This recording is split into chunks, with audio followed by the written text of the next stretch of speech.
Assalamualaikum warahmatullahi wabarakatuh. Kita saksikan demonstrasi intelektual seorang Habib Rizik Syihab atau seorang Dr. Habib Muhammad Rizik Syihab, dan berbeda dengan penampilan yang umumnya dikenal publik sebagai seorang singa podium atau seorang orator yang luar biasa yang mampu menggerakkan massa.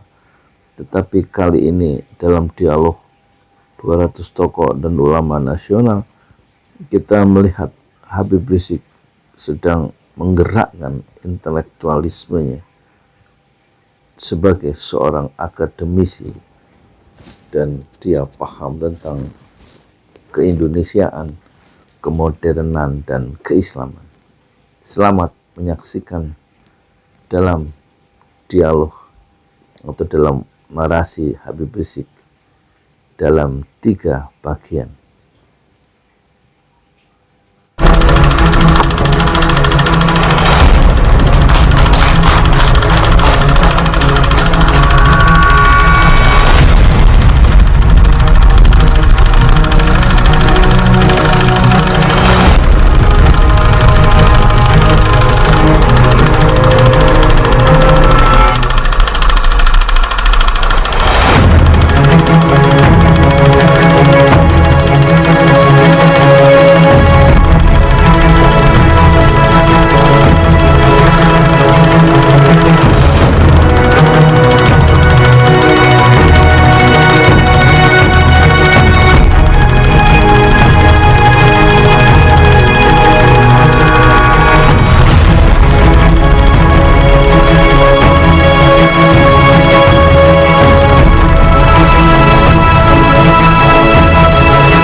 Subhanallah.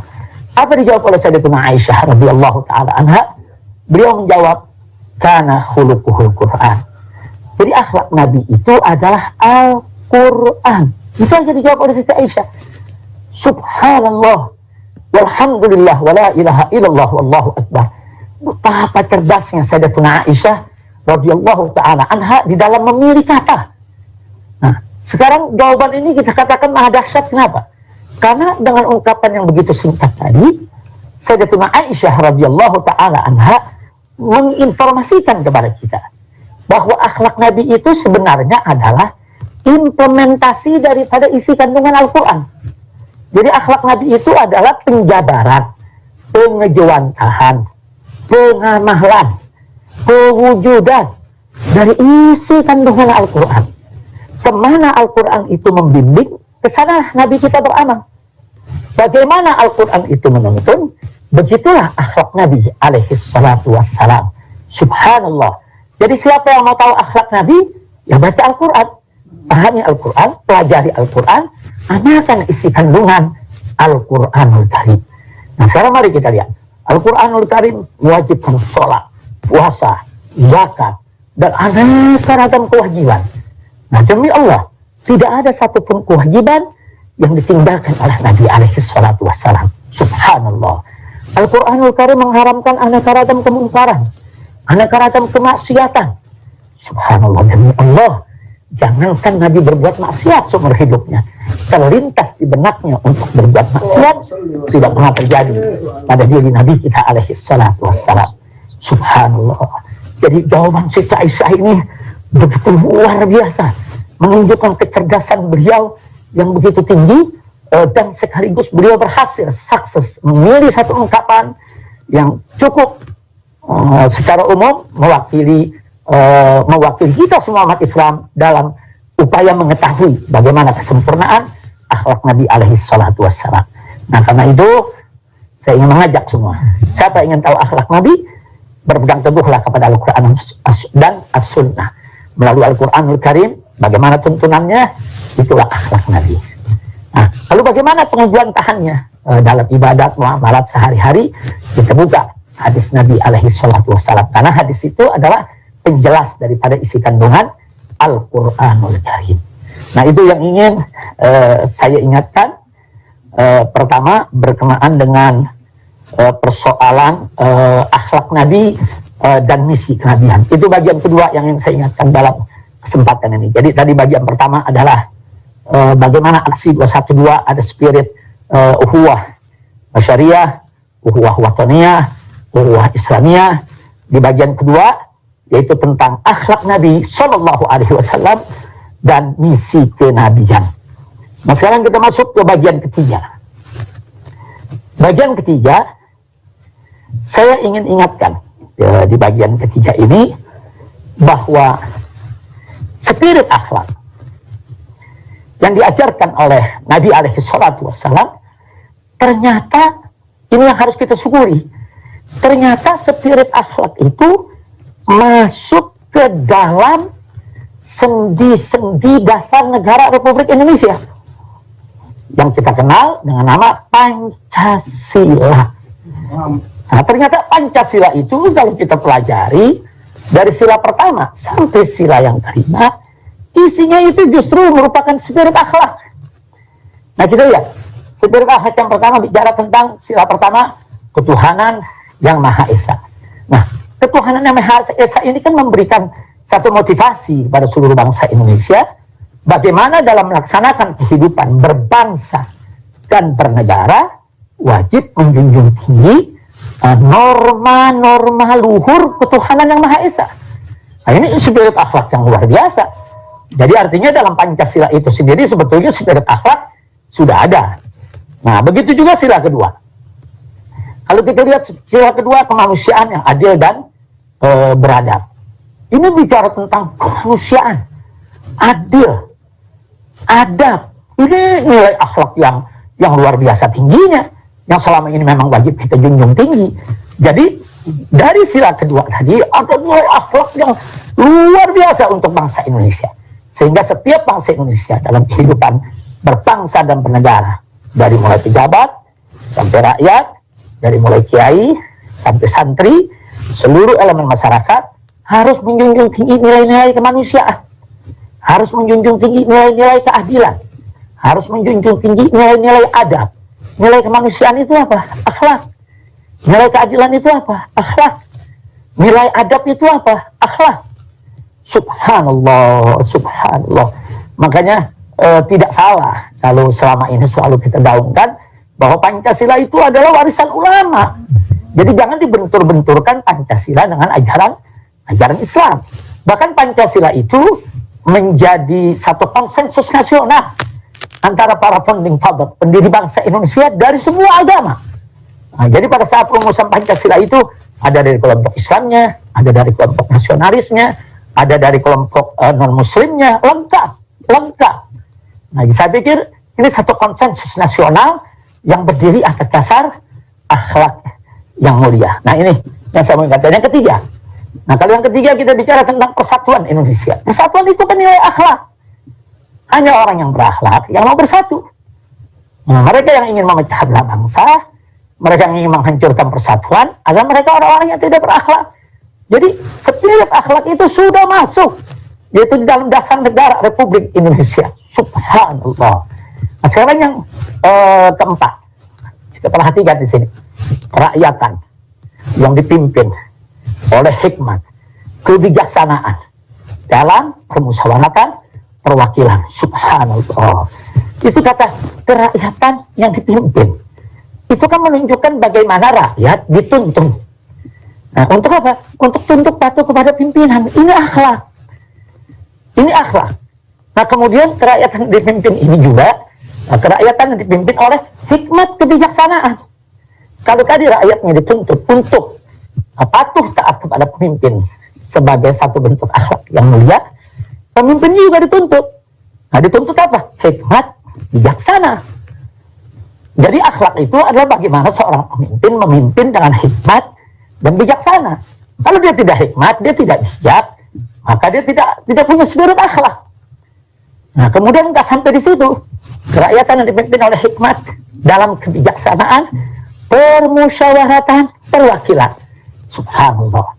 Itu kata permusyawaratan.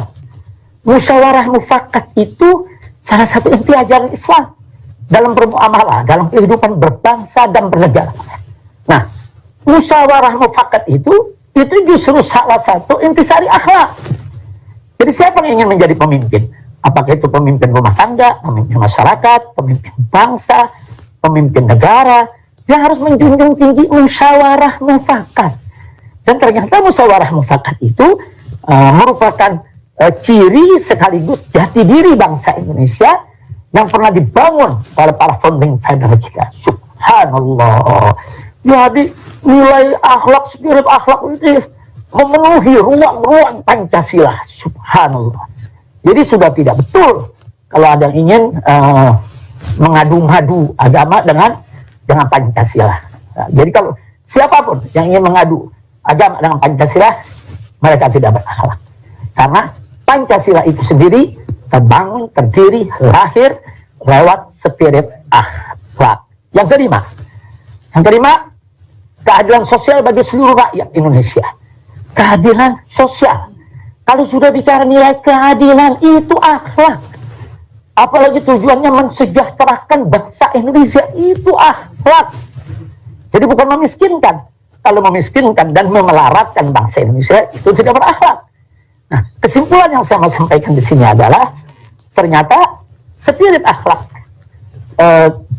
mulia itu sudah ada, dituangkan oleh para founding father, para pendiri bangsa Indonesia. Alhamdulillahirabbil alamin. Nah, di sini saya ingatkan bahwa Pancasila bukan sekedar pilar negara, bukan. Tapi berdasarkan Undang-Undang Dasar 1945 pasal 29 ayat 1 bahwa negara Republik Indonesia berdasarkan ketuhanan yang Maha Esa. Nah, jadi jelas di sini bahwa ketuhanan yang Maha Esa bukan sekedar pilar negara, tapi lebih dari pilar negara, merupakan dasar negara. Apa beda pilar dengan dasar? Pilar itu kan cuma tiang. Nah, tiang itu bisa dirubuhkan, bisa diganti kapan saja. Nah, sedangkan dasar itu fondasi, sangat mendasar sekali, sangat fundamental sekali. Nah, karena itu saya termasuk yang tidak setuju kalau Pancasila sebagai dasar negara disebut sebagai pilar negara, karena itu jadi menurunkan derajat Pancasila itu sendiri. Kalau kulihat kembali ke soal akhlak, yang penting satu kabar gembira buat kita semua bahwa nilai-nilai akhlak, spirit akhlak, ruh akhlak ada dalam konstitusi negara Republik Indonesia, baik landasan ideal Pancasila maupun landasan konstitusional Undang-Undang Dasar 1945. Baiklah, sekarang akhirnya sampai ke bagian keempat yang ingin saya sampaikan pada pertemuan kali ini. Nah, bagian yang keempat, setelah tadi kita bicara tentang bagaimana spirit ukhuwah, persaudaraan, persatuan ada dalam aksi 212 sejak tahun 2016. Kemudian bagaimana tadi kita juga sudah bicara tentang akhlak Nabi dan misi kenabian yang dibawa oleh beliau untuk penyempurnaan akhlak. Kemudian kita lanjut dengan spirit akhlak dalam Pancasila itu sendiri. Nah, sekarang kita masuk kepada hal yang tidak kalah pentingnya, yaitu tentang revolusi akhlak. Jadi kalau sekarang kita sedang gaungkan revolusi akhlak, revolusi akhlak. Nah, akhlak yang dimaksud akhlak kemana? Akhlak yang tadi sudah kita bahas dari awal sampai barusan. Nah, ini semua merupakan bagian daripada revolusi akhlak. Nah, sehingga di sini saya hanya ingin memberikan satu kesimpulan singkat saja bahwa revolusi akhlak ini memiliki level. Nah, jadi ada levelnya. Nah, level yang pertama adalah level individu. Artinya, kalau kita bicara revolusi akhlak di tataran level individu, maka bagaimana caranya rakyat dan bangsa Indonesia ini, semua elemen bangsa, kita ajak secara bersama-sama melakukan perubahan secara cepat. Secara cepat dari sifat-sifat khianat kepada amanah, pembohong kepada jujur, koruptif menjadi non-koruptif, suka maksiat menjadi meninggalkan maksiat. Nah, ini harus masuk di seluruh yaitu elemen masyarakat. Nah, melalui apa? Melalui dakwah, melalui ajakan, melalui seruan, melalui nasihat, melalui diskusi-diskusi, melalui tulisan-tulisan, melalui rekaman-rekaman. Kita ajak semua dengan dakwah. Nah, bagaimana seluruh masyarakat Indonesia, individu-individu bangsa Indonesia, siapapun dia, yang menginginkan Indonesia bermartabat, yang menginginkan Indonesia berkah, ayo mari kita lakukan revolusi akhlak. Nah, ini di level individu. Nah, sekarang yang kedua, di level sistem. Tentu ada level individu, ada level sistem. Nah, di level sistem ini, kita harus melakukan revolusi akhlak dari sistem berbasis materialisme, sekularisme, ke sistem berbasis tauhid sesuai sila ke-1 Pancasila, yaitu ketuhanan yang Maha Esa. Ini kan dasar negara. Nah, ini dasar negara kita. Maka itu tidak layak dalam level sistem ini kita mengambil sistem di luar daripada ketuhanan yang Maha Esa.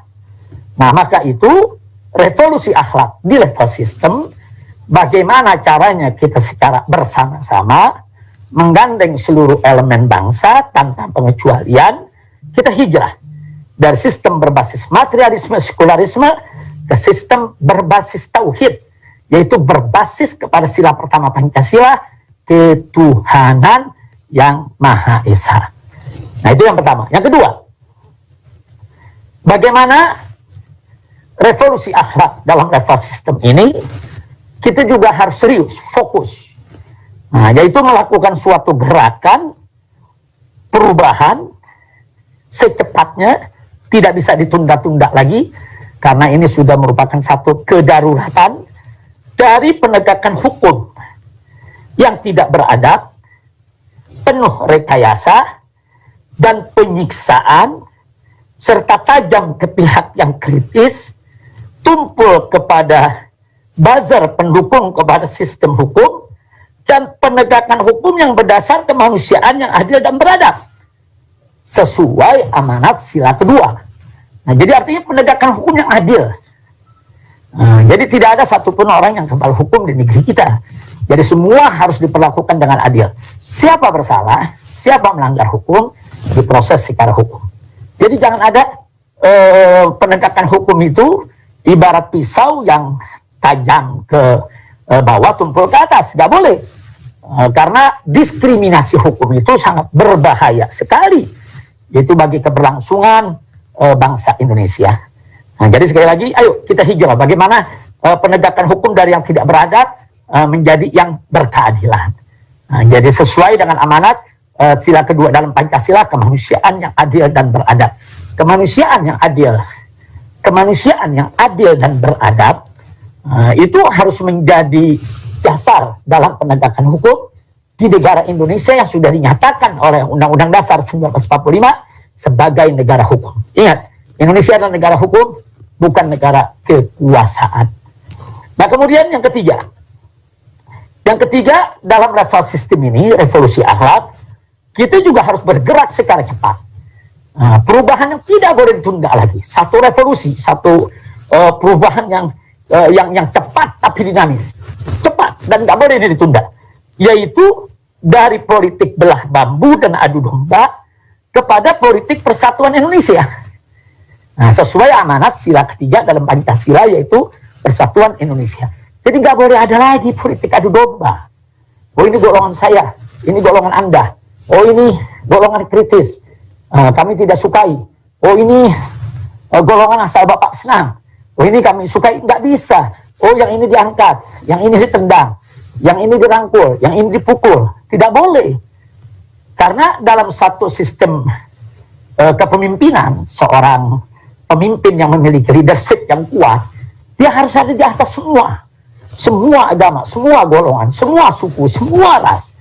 Dia tidak boleh hanya menjadi milik satu golongan saja, satu kelompok saja. Maka dia akan terdil. Dan itu berbahaya, bisa mengantarkan kepada perpecahan. Nah, itu yang kita ingin ingatkan. Ini perlu revolusi, semua ini perlu revolusi. Jadi ini sudah menjadi rahasia umum di mana-mana. Kita bisa lihat penegakan hukum yang tidak adil, adu domba, pecah belah, dan ini harus dihentikan. Karena ini merupakan sumber kegaduhan. Nah, yang keempat adalah bagaimana kita juga perlu punya itikat baik, keseriusan, dan kerja keras. Juga dibutuhkan kecepatan itu di dalam bertindak, itu yang disebut sebagai revolusi, yaitu kita hijrah dari sistem politik liberal ke sistem politik musyawarah mufakat, sistem politik perwakilan. Nah, sesuai amanat sila keempat dalam Pancasila, kerakyatan yang dipimpin oleh hikmat kebijaksanaan dalam permusyawaratan perwakilan. Ini kan sistem politik kita. Nah, sistem politik yang sudah dibangun oleh para founding father ini nggak boleh diganti menjadi sistem neolib, menjadi sistem liberal, menjadi sistem yang otoriter, atau menjadi sistem yang diktator. Tidak boleh, karena itu bisa menghancurkan tatanan demokrasi Negara Kesatuan Republik Indonesia. Jadi para founding father kita itu luar biasa. Mereka orang-orang cerdas, negarawan. Mereka punya pemikiran begitu panjang ke depan untuk kebaikan bangsa Indonesia. Jadi mereka sudah letakkan itu dasar-dasarnya. Apa dasar ekonominya, dasar politiknya, bahkan pertama sekali mereka letakkan dasar agamanya, ketuhanan yang Maha Esa. Yang kedua, kemanusiaan yang adil dan beradab. Ini kan dasar penegakan hukum. Nah, yang ketiga, persatuan Indonesia. Ini kan dasar luar biasa untuk mencegah disintegrasi bangsa. Dan yang keempat yang tidak kalah pentingnya, dasar musyawarah mufakat dengan sistem perwakilan. Nah, sebetulnya kita hanya tinggal melaksanakan saja. Nggak usah kita obok-obok ini Pancasila, apalagi diperas-peras, mau dijadikan Ekasila, mau dijadikan Trisila. Nah, ini berbahaya sekali bagi persatuan dan kesatuan NKRI. Nah, kemudian yang terakhir yaitu yang kelima, masih dalam tataran level revolusi akhlak. Dari revolusi akhlak di level sistem juga harus punya keberanian yang penuh tanggung jawab dan semangat, serius, fokus. Bagaimana kita melakukan hijrah dari sistem ekonomi riba ke sistem ekonomi non riba, dari pembangunan yang mengandalkan utang kepada pembangunan yang berbasis ekonomi kerakyatan, dari ekonomi oligarki kapitalistik ke ekonomi berkeadilan sosial, dari struktur ekonomi yang dikuasai segelintir orang kepada pemerataan sumber daya ekonomi. Nah, dari ekonomi tidak berkeadilan kepada ekonomi berkeadilan sosial. Nah, ini sesuai dengan amanat sila kelima dari Pancasila. Keadilan sosial bagi seluruh rakyat Indonesia. Jadi level sistem yang saya sampaikan barusan satu persatu, level sistem ini kita bagi 5 tadi, semuanya itu sudah diamanatkan, sudah digariskan dengan secara tegas, jelas, lugas oleh para founding father bangsa Indonesia. Jadi subhanallah, subhanallah, sekali lagi kita harus mendoakan para founding father kita, jasa mereka terhadap bangsa ini. Nah, kita sebetulnya hanya tinggal melaksanakan, menjaga, melestarikan. Nah, bagaimana semua ini bisa dijaga menjadi modal revolusi akhlak kita. Nah, karena itu di sini akhirnya sebagai penutup, nah, yang ingin saya sampaikan di sini adalah yang paling penting. Sekali lagi ini sangat mendasar sekali. Jadi tidak ada gunanya kita bicara secara teoritis, yaitu tentang revolusi akhlak yang sudah saya paparkan tadi, kalau poin akhir ini tidak kita jaga, yaitu bahwa revolusi akhlak ini mesti melibatkan semua komponen dan elemen masyarakat untuk menuju negeri yang badatun thayyibatun wa rabbun ghafur. Jadi niatnya mesti ikhlas. Bukan cari kekuasaan, bukan cari jabatan, bukan cari harta benda, bukan. Niatnya mesti ikhlas, ikhlas, ikhlas. Yaitu mencari ridho Allah Subhanahu wa ta'ala. Jadi semua komponen masyarakat, siapapun dia, bagian dari bangsa Indonesia ini harus dilibatkan.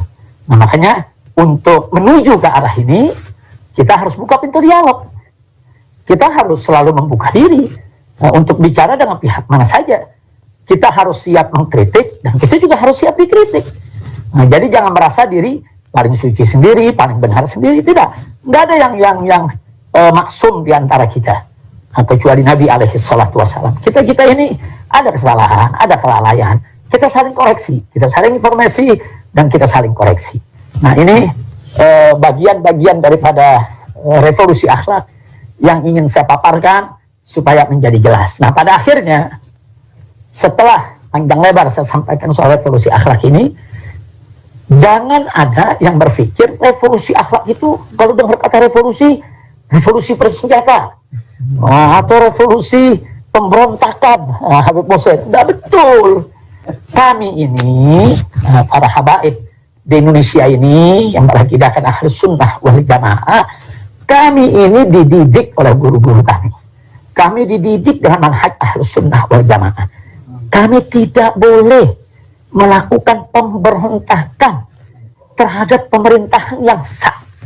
Nah, nggak boleh. Kalau sudah dinyatakan sah, diterima oleh masyarakat, suka atau tidak suka, adil atau tidak adil, ya kita tetap harus mengakui ini pemerintahan. Tapi kita harus bersikap objektif. Apa-apa kebijakan yang dikeluarkannya yang bagus, yang baik, harus kita apresiasi. Kita terima, kita jalankan bersama. Nah, adapun kebijakan-kebijakan yang tidak populer, kebijakan-kebijakan yang membahayakan keselamatan bangsa dan negara, kebijakan-kebijakan yang menindas rakyat, ya wajib kita kritisi. Nah, mengkritik pemerintahan yang sah itu bukan makar. Mengkritik pemerintahan yang sah, itu bukan pemberontakan. Nah, ini yang perlu saya jelaskan. Jadi nggak betul. Jadi nggak ada itu niatan. Kita ini Ahlus Sunnah wal Jamaah. Kita di negeri Indonesia ini saat ini merupakan darul dakwah, negeri dakwah. Di mana kita wajib berdakwah, mengajak orang sebanyak-banyaknya untuk berbuat baik, termasuk para penguasa, termasuk para pemerintah. Ayo kita berbuat baik. Ayo kita berbuat baik.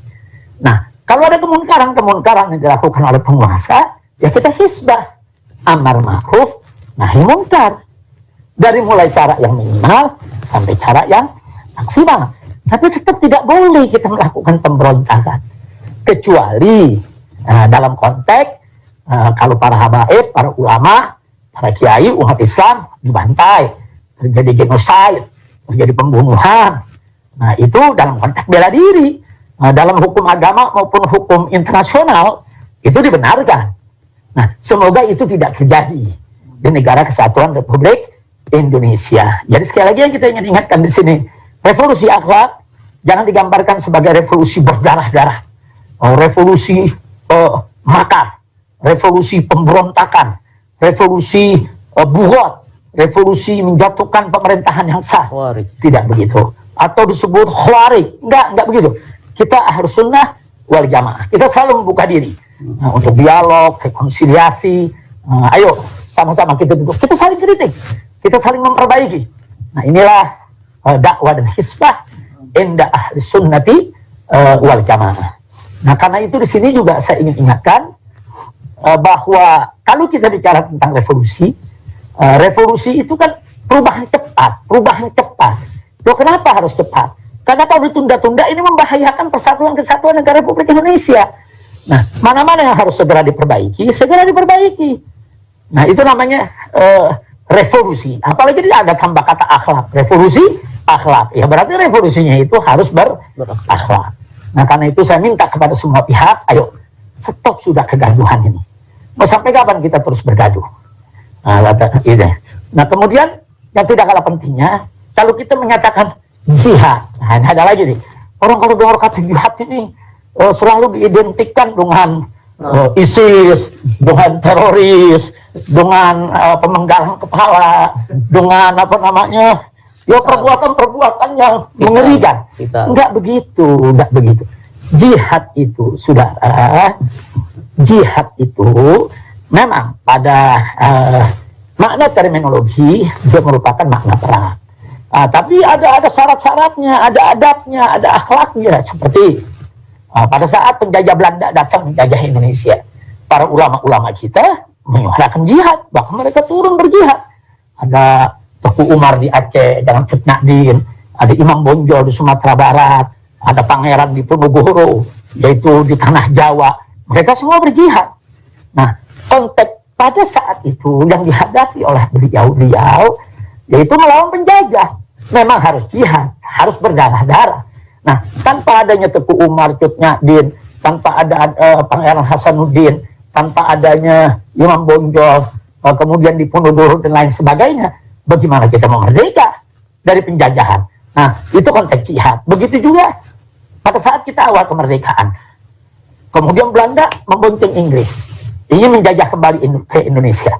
Apa yang dilakukan para ulama? Almarhum Al-Maghfurullah Hantatul Syekh Yai Haji Hasyim Asy'ari mengajak para ulama, pondok-pondok pesantren, semua dengan resolusi jihadnya. Kemudian didukung oleh Muhammadiyah dalam kongresnya di Yogyakarta. Akhirnya terjadi gerakan jihad yang luar biasa, mengusir para penjajah untuk mempertahankan kemerdekaan Republik Indonesia. Dalam konteks itu jihad wajib. Nah, jadi jangan juga kita mendengar kata jihad kemudian dikaitkan dengan hal-hal yang merusak. Nggak betul. Nah, di Indonesia saat ini kita ini bukan darul jihad, tapi darul dakwah. Darul Hizbah. Ini negeri dakwah dan negeri amar ma'ruf nahi munkar. Kan tidak ada genosid. Apa pemerintah kita melakukan genosida terhadap rakyat Indonesia? Kan enggak. Nah, jadi selama tidak ada pembantaian terhadap umat Islam, tidak ada pembunuhan terhadap para ulama kiai, ya kita tidak bicara soal kita perang angkat senjata. Jadi semua itu fitnah. Nah, sebagai penutup akhirnya bicara tentang jihad. Justru Nabi mengatakan jihad yang paling afdol sekarang. Jihad yang paling afdol. Jihad yang paling afdol itu adalah kalimatul haqqin amama sultan al-ja'ir. Menyampaikan kalimat yang hak kepada penguasa yang zalim. Jadi siapa yang menyampaikan kalimat hak, kalimat benar depan kezaliman penguasa, itu jihad yang paling afdol. Dan itu wajib dilakukan oleh para ulama, khususnya para habaib dan para kiai. Jadi ini yang perlu kita sampaikan. Artinya biasakanlah hidup dengan saling mengkritik, saling menasihati, watawasau bil haqqi watawasau bis sabr. Kita saling menasihati dengan hak, saling menasihati dengan sabar. Nah, karena itu saya minta kepada semua pihak tanpa terkecuali